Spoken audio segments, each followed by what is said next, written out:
اکثر لوگوں کا یہی سوال ہوتا ہے کہ کیا تہجد سے کوئی انسان مل سکتا ہے؟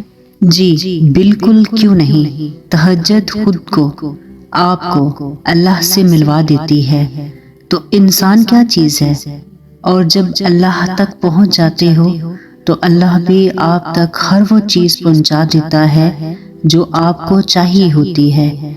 بس شرط اتنی سی ہے کہ آپ کو اپنی دعاؤں پر کامل یقین رکھنا ہوگا کہ نبی کریم صلی اللہ علیہ وآلہ وسلم نے فرمایا کہ جب بھی دعا مانگو تو ایسے مانگو کہ تمہیں ملنے کا یقین بھی ہو، کیونکہ اللہ غافل دل سے نکلی ہوئی دعاؤں کو کبھی قبول نہیں کرتا۔ جب کوئی روتے ہوئے تڑپتے ہوئے اللہ سے یہ دعا کرتا ہے نا کہ یا اللہ، میں ایک دعا بہت امید سے تیرے پاس لے کر آیا ہوں، اور روتے ہوئے یہ کہتا ہے کہ اللہ اس شخص کو میرے نصیب میں لکھ دے کہ میرے پیارے اللہ، میں یہ بھی جانتی ہوں کہ آپ تہجد کی دعا کو کبھی رد نہیں کرتے، وہ خاموش دعا جس کا ذکر آپ کے علاوہ میں نے کبھی کسی سے نہیں کیا، اور بے شک آپ اپنے بندوں کو کبھی بھی نا امید واپس نہیں لوٹاتے۔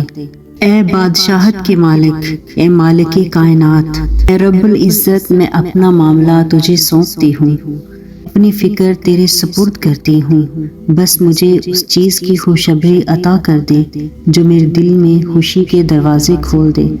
تو اللہ تعالیٰ قرآن میں فرماتا ہے کہ تم محبت کرتے ہو جلد ملنے والی چیز سے، اور تم چھوڑ دیتے ہو دیر سے ملنے والی چیز کو، تو صبر کر لو۔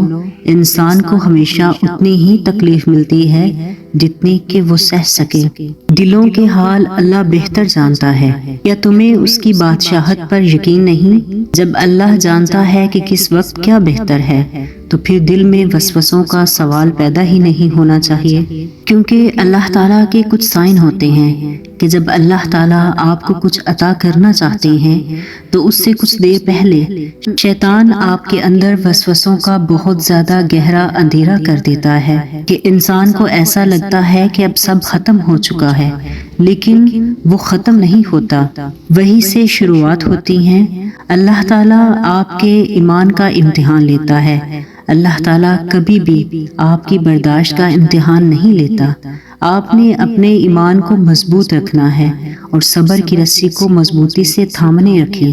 کوئی بھی ایسے الفاظ نہ بولیں جو نہیں بولنے چاہیے۔ برداشت نہیں ہو رہا تو خاموشی اختیار کر لیے، کیونکہ جب بھی اللہ نے آپ کو کچھ عطا کرنا ہوتا ہے تو آپ کو صرف اور صرف خطرہ محسوس ہو رہا ہوتا ہے، وہ خطرہ نہیں ہوتا۔ تمہیں کیا لگتا ہے کہ جو دعائیں تم تہجد میں مانگتے ہو وہ قبول نہیں ہوں گی؟ اللہ کو معلوم ہوتا ہے کہ کب اس کا بندہ بے چین ہو کر یا اللہ پکارے گا، وہ انتظار کرتا ہے۔ کبھی سنی ہے ایسی محبت جو ذرا فجر سے پہلے 7ویں آسمان پر نور کی مانند ہوتی ہے، خود پکارتی ہوئی کہ دعائیں قبول کرنے کے لیے تمہیں بلاتے ہوئے؟ جب کوئی اس کی آواز پر لبیک کہتا ہے نا تو وہ دوست، مددگار، سننے والا اور غم دور کرنے والا اللہ پاک کن فرماتا ہے، اور جب وہ کن فرماتا ہے تو ہو جاتا ہے اور ہر چیز وجود پا جاتی ہے۔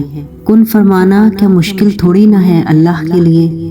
یہ سوچنا چھوڑ دیں کہ دعا قبول نہیں ہوگی، بس یہ یاد رکھیں کہ جب بھی اللہ کا فیصلہ آئے گا تو وہ تمہارے لیے سب سے بہترین فیصلہ ہوگا۔ مایوس تو وہ ہوتے ہیں جن کو رب پر یقین نہیں ہوتا، جن کا ایمان کمزور ہوتا ہے۔ ہمیشہ اس بات کو یاد رکھیں کہ تمہارا رب تمہاری پریشانیوں سے بہت بڑا ہے، اور جب آپ کے رب نے آپ کو دنیا کے کروڑوں لوگوں میں سے اپنے لیے چن لیا ہے اور آپ تہجد ادا کر رہے ہیں تو آپ کا بھی فرض بنتا ہے کہ ساری دنیا کو چھوڑ کر اس کی طرف جائیں اور اسی کے ہو جائیں، اور اپنی محبت کا بھی فرض ادا کریں۔ وہ عادل، وہی کفیل ہے، وہ تہجد کے سجدوں کو کبھی ضائع نہیں کرتا۔ جہاں کسی کی پہنچ نہ ہو وہاں سے راستے نکال دیتا ہے۔ تہجد بہت ہی طاقتور عبادت ہے، کیونکہ یہ ثواب یا گناہ کے خوف سے عاری ہے۔ تہجد تک انسان تب پہنچتا ہے جب ساری حسرتیں دل کا ساتھ چھوڑ دیتی ہیں۔ پھر انسان یہ نہیں سوچتا کہ اتنا ثواب ملے گا یا اتنا گناہ ملے گا، تب انسان صرف یہی سوچتا ہے کہ اللہ ملے گا، اللہ سے ملاقات ہوگی۔ پھر تہجد کا پہلا سجدہ اور آخری سجدے کی طرح کیا جاتا ہے کہ جیسے ابھی جان نکل جائے گی، جیسے ابھی اللہ کی محبت سے دل پھٹ جائے گا۔ پھر جب اللہ ہوتا ہے تو وہ سب مکمل ہو جاتا ہے جو کبھی ادھورا رہ گیا ہو۔ تہجد سے بڑی عشق کی کوئی دلیل نہیں۔ ضبط ٹوٹا، اشک بہا، دل نے صدا دی، صبر یعقوب بھول گئے یا انام یعقوب یاد نہیں۔ خالص توحید تو یہی ہے کہ انسان کی زبان سے، عمل سے، افکار سے، کردار سے، تقریر سے، تحریر سے صرف اور صرف اللہ کی محبت ظاہر ہو۔ جب خلوتوں کو سنوار لیا جائے تو اللہ تعالیٰ جلوتوں کو بھی خوبصورت بنا ہی دیتا ہے۔ انسان جتنا کسی چیز کی چاہ رکھتا ہے اتنا ہی اسے آزمایا جاتا ہے۔ کبھی بھی مایوس نہ ہونا، کیونکہ اگر اللہ آزمائش میں ڈالتا ہے تو وہی اللہ آزمائش سے نکالتا بھی ہے، اور اللہ ہر چیز پر قادر ہے، کیونکہ بدل دیتے ہیں آسمانوں پہ مقام، کبھی محبت کے سجدے تو کبھی ندامت کے آنسو، اور اس بکھرے ہوئے وجود کو اب اللہ تعالیٰ کے سوا کوئی نہیں سمیٹ سکتا۔ درد کتنا بھی ہو، اللہ کے آگے رونے سے سکون مل ہی جاتا ہے۔ اکثر جن چیزوں سے اللہ تعالیٰ نے انسان کو محروم رکھا ہوتا ہے اس میں چھپی ہوئی حکمت انسانی سمجھ سے بالا تر ہے، ورنہ انسان آسانی سے صبر کر لے، اسی لیے انسان میں صبر کرنے کی ہمت کم ہوتی ہے۔ کچھ تو بہترین لکھا ہے اللہ نے، جو دل ہر بار صبر کرنے پر مجبور ہو جاتا ہے۔ ملنا نہ ملنا بعد کی بات ہے، مگر آپ اللہ سے مانگو بھی نہیں تو غلط بات ہے۔ اگر ابھی بھی دل وسوسوں میں ڈوبا ہوا ہے، ابھی بھی بے چین ہے، تو سمجھ جاؤ کہ تم دل سے راضی نہیں ہو اس کے فیصلوں پر۔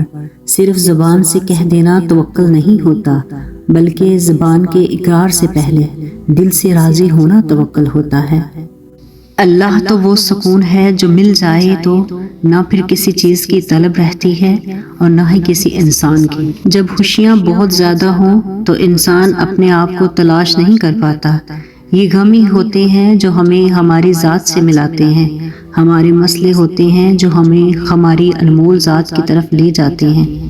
بہت کچھ ہمارے دلوں میں رہ جاتا ہے، نہ ہم اسے لکھ سکتے ہیں نہ ہی کسی کو بتا پاتے ہیں، وہ بس اللہ جانتا ہے۔ تبھی تو اس نے طویل نیند، ٹھنڈی مسکراہٹ، آنسو اور ہاتھ بنائے، ہم نے سجدہ زیر ہو کر، خاموشی سے آنکھوں سے آنسو بہا کر اس کا دیا ہوا اطمینان و سکون حاصل کر سکیں۔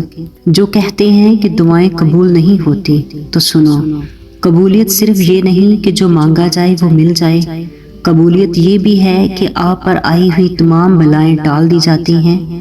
قبولیت یہ بھی ہے کہ آپ کو بہترین سے نوازا جاتا ہے۔ قبولیت یہ بھی ہے کہ آخرت میں آپ اپنی دعا کا اجر دیکھ کر حیران رہ جاؤ گے۔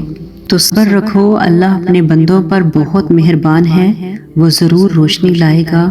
وہ جو ناممکن لگتا ہے تمہیں، دیکھنا ایک دن ممکن ہوگا اور تمہارا سر سجدہ شکر میں ہوگا۔ پسندیدہ شے کا مل جانا بھی آزمائش اور کھو جانا بھی آزمائش ہے۔ انسان ہمیشہ پسندیدہ شے کے ذریعے ہی آزمایا جاتا ہے۔ غیر اہم چیزیں تو ساری زندگی پیروں میں رولتی رہتی ہیں اور ہونے کے باوجود بھی ہمیں نظر نہیں آتی۔ تم سے اگر کچھ دور ہو جائے تو اسے دگنا کر کے تمہیں واپس لوٹایا جاتا ہے۔ تمہیں اس کی مصلحت پر شک نہیں کرنا چاہیے۔ وہ خالق دو جہان ہے، اس کے لیے کچھ بھی مشکل نہیں۔ اس کو پتا ہے کہ جو تم سفر طے کر رہے ہو اور آزمائش کا سامنا ہے، وہ رازدار ہے ہمارے جھکے ہوئے سروں کا، ہمارے دل پر بہتے ہوئے آنسوؤں کا، ہماری کپ کپاتی زبان اور ہمارے اٹھے ہوئے ہاتھوں کا۔ وہی تو ہے جو ہماری ڈگمگاتی دعاؤں کا رازدار ہے۔ وہی سہارا، وہی امید اور وہی دوست اور وہی محبت ہے۔ تو یاد رکھیں، مشکلوں کے اندھیروں میں اللہ کا نور صرف صبر اور یقین کرنے والوں کو ملتا ہے۔ یہ جو تڑپ تمہیں کھینچ لائی ہے نا تہجد تک، دیکھنا اس تڑپ کے بعد معجزہ ہے اللہ کا۔ تو بس انتظار کرو، کیونکہ معجزے وقت مانگتے ہیں اور وقت صبر مانگتا ہے۔ کہ اے اللہ تیرے کن کے منتظر میری کچھ دعائیں میرے دل کو بے چین رکھتی ہیں، کو قبول فرما، آمین ثم آمین۔ اگر ویڈیو اچھی لگے تو چینل کو سبسکرائب کر لیں، لائک اور شیئر کرنا مت بھولیں۔ جزاک اللہ۔